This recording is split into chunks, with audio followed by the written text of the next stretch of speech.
For decades, we thought we had a pretty good handle on how the universe began. We had a story, a timeline, a theory that explained it all. It was a story of gradual, patient growth, a story that started with a bang, was followed by darkness, and then, slowly, over hundreds of millions of years, the first faint lights flickered on, as small, simple galaxies began to form. This was our fundamental picture of how the cosmos was built, the lambda CDM model, a cornerstone of modern cosmology. It's a model that's been tested and verified for years, but the James Webb Space Telescope, with its golden eye, has peered back to the dawn of time and found something that just shouldn't be there. It's a discovery that challenges a lot of what we thought we knew, something that has scientists scrambling and reconsidering parts of our cosmic story. Imagine getting the first ever baby pictures of the universe, and instead of seeing infants, you find what look like full-grown adults. That's the scale of the puzzle we're facing. The James Webb Telescope has discovered galaxies that are simply too big, too bright, too complex, and way too old. They appear so soon after the Big Bang that according to our best theories, they're hard to explain. It's a cosmic paradox, a discovery so profound it's forcing us to ask a thrilling and terrifying question. Is a major part of our story about the universe's birth wrong? In this video, we're going to look at what Webb actually found, why it has the scientific community in an uproar, and how researchers are now racing to explain these impossible cosmic structures. The known universe, our standard story. To get why these discoveries are so earth, we first need to remember the story we used to tell. Our standard model of cosmology, called dark matter, or CDM for short, has been incredibly successful at explaining the universe we see around us. It's a grand narrative that kicks off 13.8 billion years ago with the Big Bang. As it expanded and cooled, it fell into a period called the Cosmic Dark Ages. For millions of years, there were no stars, no galaxies, just huge clouds of neutral hydrogen gas, blanketing the cosmos in darkness. In the very beginning, the universe was an unimaginably hot, dense soup of particles. Gravity, the universe's master architect, slowly started pulling the hydrogen gas into these dark matter scaffolds. Over immense timescales, these pockets of gas got denser and denser until, finally, around 400 million years after the Big Bang, they ignited, giving birth to the very first stars, known as population 3 stars. The CDM model tells us that the first structures started to take shape inside invisible halos of cold dark matter. It was supposed to be slow and steady. Small star clusters would merge to form dwarf galaxies. These dwarf galaxies would then collide and merge over billions of years, gradually building up into larger, more complex structures like our own Milky Way. The key here is building a massive, well-structured galaxy was supposed to be a project that took billions of years. The expectation was that if we looked back to the cosmic dawn, we'd only find these dim, primitive beginnings of galaxies. For decades, this was the accepted timeline. And then, the James Webb Space Telescope opened its eyes. These weren't like the stars we see today. They were thought to be giants, hundreds of times more massive than our sun, made almost entirely of the hydrogen and helium cooked up in the Big Bang. They lived fast and died young, exploding a supernova that seeded the universe with the first heavy elements, the building blocks of future stars, planets, and eventually, us. According to this model, building a galaxy was a bottom-up job. The impossible discovery, the first images from Webb, started a revolution. Almost right away, astronomers found things that stood out, objects that were, as one researcher put it, stupidly bright. These weren't the faint, simple proto-galaxies everyone was expecting. They were behemoths, and they were ancient. The telescope started finding galaxies that existed a mere 280 to 300 million years after the Big Bang. The universe was only about 2% of its current age. We're seeing it as it was less than 300 million years after the universe began. And it's not some tiny smudge. This galaxy is huge, measuring over 1,600 light-years across, and it's blazing with the light of young stars. Our models predicted that the first galaxies shouldn't have even shown up until 500 or 600 million years had passed.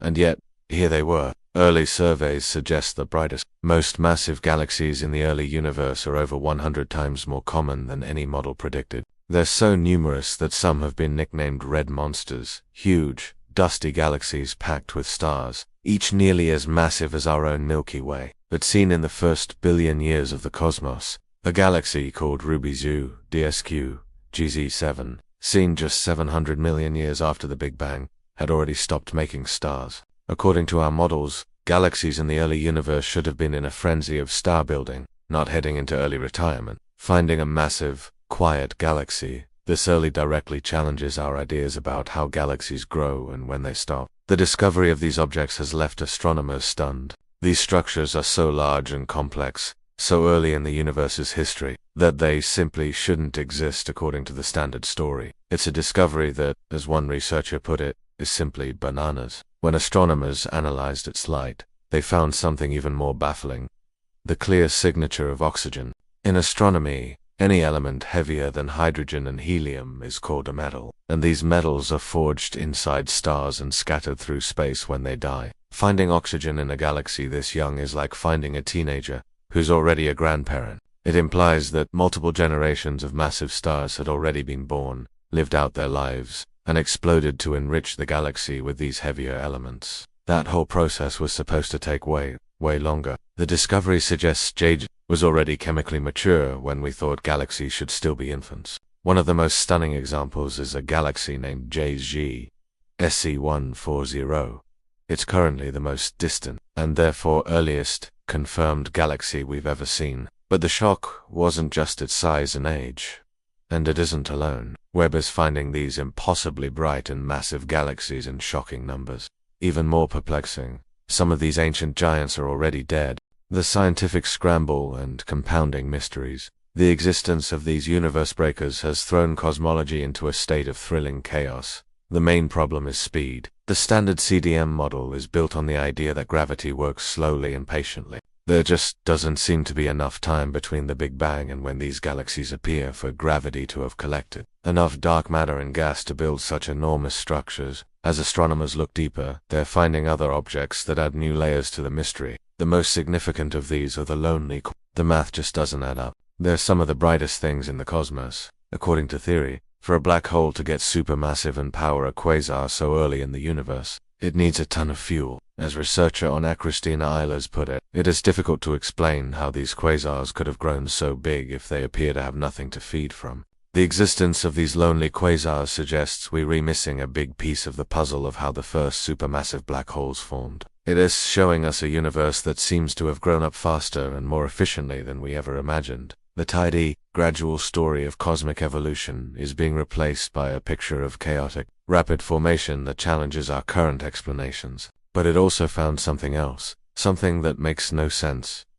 Ancient quasars sitting all by themselves, in the middle of cosmic voids. An MIT-led study looked at 5 ancient quasars, and found that while some were in bustling galactic cities with over 50 neighbors, others were drifting in near total isolation. This means it should be in the busiest, most crowded parts of the early cosmosat, the intersection of cosmic highways, surrounded by other galaxies that provide a constant supply of gas to eat. This single, glaring tension point has forced scientists to question a lot. But it's not the only puzzle Webb has uncovered. A quasar is the intensely bright core of a galaxy, powered by a supermassive black hole, actively sucking in gas and dust. And Webb has found quasars in these crowded spots, just as predicted.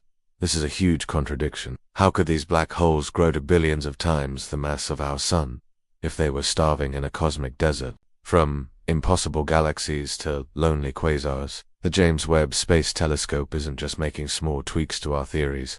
We are living through a fundamental shift in our understanding of the cosmos, with new data arriving all the time that challenges what we thought we knew. If you find this journey into the cosmic unknown as fascinating as I do, and you want to stay updated on how scientists are solving these incredible new puzzles, make sure to subscribe and turn on notifications. You won't want to miss what happens next.